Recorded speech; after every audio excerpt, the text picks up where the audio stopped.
चलो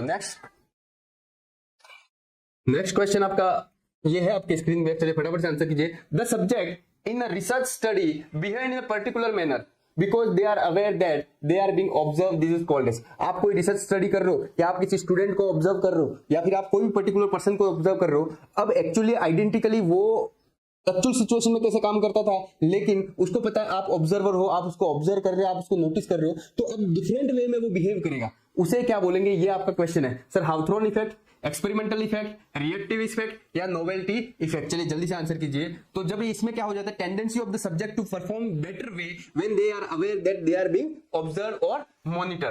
क्लियर है? तो इसको क्या बोलेंगे सर? Hawthorne effect. क्या बोलेंगे? Hawthorne effect. A is the correct answer. क्या करेक्ट आंसर है सर? Hawthorne effect. अगर आप किसी को उसको पता है कि आप ऑब्जर्व कर रहे हो तो वो बेटर तरीके से परफॉर्म करेगा, जबकि एक्चुअल सिचुएशन में वो उस तरीके से परफॉर्म करता है या नहीं भी कर सकता था, लेकिन जब उसको पता रहता है सब्जेक्ट को कि रिसर्चर उसे मॉनिटर कर रहा है या स्टूडेंट को पता होता है टीचर उसको मॉनिटर करता है, तो अगर वो बेटर तरीके से फिर वो साइलेंटली आपका बिहेव करे और पर्टिकुलर वे में बिहेव करे तो उसे क्या बोलते हैं सर? उसे हाउथॉर्न इफेक्ट बोलते हैं। क्या बोलते हैं? हाउथॉर्न इफेक्ट। एक और चीज है यहाँ पे इंपॉर्टेंट जो एग्जाम में पूछता है सर, नोवेल्टी इफेक्ट क्या कहलाता है? नोवेल्टी इफेक्ट का मतलब है सब्जेक्ट एंड रिसर्चर दोनों बिहेव कर ले इन डिफरेंट वे में।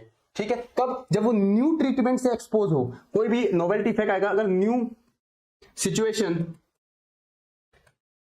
ठीक है, या एक्सपेरिमेंट में आपका क्या हो जाए, सब्जेक्ट एंड रिसर्चर बोथ